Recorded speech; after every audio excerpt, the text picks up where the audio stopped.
നിങ്ങളുടെ അടുത്തൊരു ക്വസ്റ്റ്യൻ ചോദിക്കട്ടെ. നിങ്ങൾക്ക് ഏറ്റവും ഇഷ്ടമുള്ള വ്യക്തി ആരാണ്? ഇപ്പോൾ തന്നെ കുറേ പേരുകൾ നിങ്ങളുടെ മൈൻഡിലൂടെ പോയിട്ടുണ്ടാവില്ലേ? ചിലപ്പോൾ നിങ്ങളുടെ പാരൻസിനെ ആയിരിക്കാം, അല്ലെങ്കിൽ നിങ്ങൾക്ക് ഏറ്റവും പ്രിയപ്പെട്ട ഒരു ഫ്രണ്ടിൻ്റെ പേരായിരിക്കും, അതും അല്ലെങ്കിൽ നിങ്ങളുടെയൊക്കെ പാർട്ട്നേഴ്സിൻ്റെ പേരുകളായിരിക്കാം. ബട്ട് ഇതിൽ എത്ര പേർക്ക് സ്വന്തം പേര് പറയാൻ വേണ്ടി തോന്നി?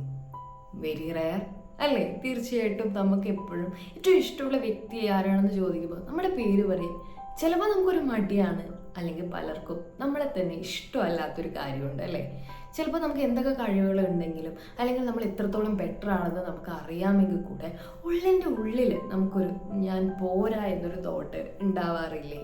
അങ്ങനെ നമ്മൾ എപ്പോഴെങ്കിലും നമ്മുടെ ഡൗട്ട് അല്ലെങ്കിൽ നമ്മുടെ വേർത്തിനെ ഇങ്ങനെ ക്വസ്റ്റ്യൻ ചെയ്യുന്ന സമയത്ത് നമുക്ക് വായിക്കാൻ പറ്റിയ ഏറ്റവും നല്ലൊരു പുസ്തകത്തിൻ്റെ റിവ്യൂ ആയിട്ടാണ് ഞാൻ ഇന്ന് വന്നിരിക്കുന്നത്.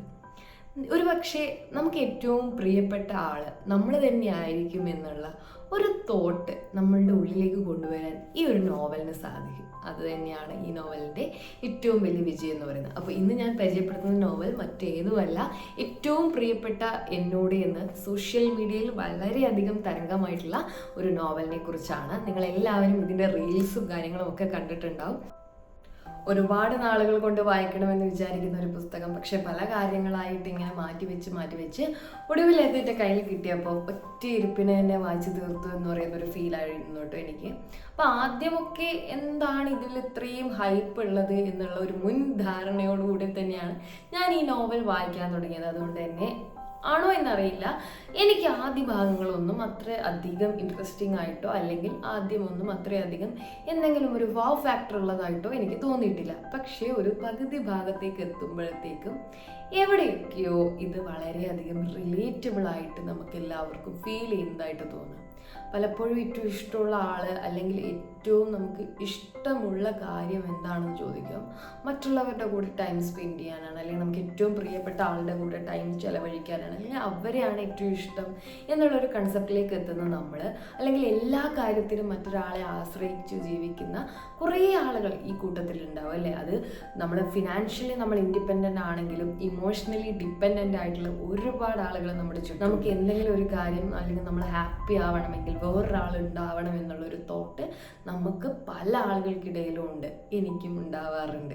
ബട്ട് ഈ ഒരു പുസ്തകം വായിക്കുമ്പോൾ നമുക്ക് അവസാനത്തേക്ക് എത്തുമ്പോഴത്തേക്കും നമ്മുടെ ഏറ്റവും വലിയ ഫ്രണ്ട് അല്ലെങ്കിൽ നമ്മുടെ ഏറ്റവും വലിയ ഒരു ധൈര്യം എന്ന് പറയുന്നത് നമ്മൾ തന്നെയാണ്, നമ്മളിൽ വിശ്വസിക്കണം എന്നുള്ള വലിയൊരു മെസ്സേജസാണ് ഈ ഒരു ബുക്ക് നൽകുന്നത്. പ്രത്യേകിച്ച് എനിക്ക് തോന്നുന്നു പെൺകുട്ടികൾക്ക് ഇതിലെ പല കാര്യങ്ങളും വളരെയധികം കണക്ട് ചെയ്യാൻ വേണ്ടി പറ്റും. അതിഥി എന്ന് പറയുന്ന ഒരു പെൺകുട്ടിയാണ് ഈ കഥയിലെ നായിക. എല്ലാ പെൺകുട്ടികളെയും പോലെ തന്നെ അവൾക്കും ഒരുപാട് ആഗ്രഹങ്ങളുണ്ട്, ഒരുപാട് സ്വപ്നങ്ങളുണ്ട്. പക്ഷേ നമ്മൾ പറയുന്ന പോലെ സോ കോൾഡ് ഇൻട്രോവേർട്ട് ആയിട്ടുള്ള അല്ലെങ്കിൽ കൂടുതലൊന്നും എക്സ്പ്രസ് ചെയ്യാൻ ആഗ്രഹമില്ലാത്ത ഒരു കുട്ടിയായിട്ട് അവൾ മാറുകയാണ്. പലപ്പോഴും പല ജീവിതത്തിനിടയിൽ സംഭവിച്ച കാര്യങ്ങൾ തന്നെയാണ് അവൾ അങ്ങനെ മാറ്റി നിർത്തിയത്. എന്നാലും എല്ലാ പെൺകുട്ടിയുടെയും ഉള്ളിൻ്റെ ഉള്ളിൽ ഒരു കാമുകനുണ്ട് എന്ന് പറഞ്ഞതുപോലെ അവളുടെ എല്ലാ ഫീലിങ്സും അല്ലെങ്കിൽ അവളുടെ എല്ലാ കൊച്ചു കൊച്ചു സന്തോഷങ്ങളും പരിഭവങ്ങളും ഒക്കെ അവളുടെ ഇമാജിനറി വേൾഡിൽ അവൾ ഇങ്ങനെ എഴുതി. അപ്പോഴും അവൾക്ക് മറ്റൊരു പേഴ്സൺ ആവശ്യമാണ്. അങ്ങനെ അവൾ ആ ഇമാജിനറി ഫ്രണ്ടിന് മഹാദേവ് എന്നുള്ള പേരിടുകയാണ്. പിന്നീട് അവളുടെ ജീവിതത്തിലൂടെ വരുന്ന സംഭവങ്ങളാണ് ഈ കഥയുടെ ആധാരം. എനിക്കിതിൽ വളരെയധികം ടച്ചിങ് ആയിട്ടുള്ള ഒരു സിറ്റുവേഷൻ അതിഥിയും അതിഥിയുടെ ഫാമിലിയും തമ്മിലുള്ള ഒരു കോൺഫ്ലിക്റ്റാണ്. എല്ലാ പാരൻസിനും അവരുടെ മക്കളോട് സ്നേഹമുണ്ട്, ഇല്ല എന്നല്ല. ബട്ട് ചില സമയങ്ങളിലെങ്കിലും നമ്മുടെ പാരൻസിന് നമ്മളെ മനസ്സിലാക്കാൻ പറ്റാത്തൊരവസ്ഥ വരാറുണ്ട്. അത് കുറേ ആളുകൾക്ക് കണക്ട് ചെയ്യാനും പറ്റുന്ന ഒരു കാര്യമായിരിക്കും. അപ്പോൾ ആ ഒരു പാരൻസും കുട്ടിയും തമ്മിലുള്ള ആ ഒരു കോൺഫ്ലിക്ട്സ് ഒക്കെ വളരെ നന്നായിട്ട് എഴുതിയിട്ടുണ്ട്. അതൊക്കെ എനിക്ക് വളരെയധികം ഇഷ്ടപ്പെട്ടു. അതേപോലെ തന്നെ ഇതിലൊരു ഫ്രണ്ട് ഉണ്ട്, അതായത് നമ്മുടെ അതിഥിയുടെ ഒരു ഫ്രണ്ട്. അപ്പോൾ ആദ്യം ഫ്രണ്ടുമായിട്ടുള്ള കുറേ കാര്യങ്ങൾ അടിപൊളിയായിട്ട് എഴുതിയിട്ടുണ്ട്. അതായത് ഏറ്റവും ജെന്യുവൻ ആയിട്ടുള്ള കുറേ ഫ്രണ്ട്ഷിപ്പുകൾ നമുക്കിതിൽ കാണാം. അതൊക്കെ എനിക്ക് ഭയങ്കരമായിട്ട് ഇഷ്ടപ്പെട്ടിട്ടുണ്ട്.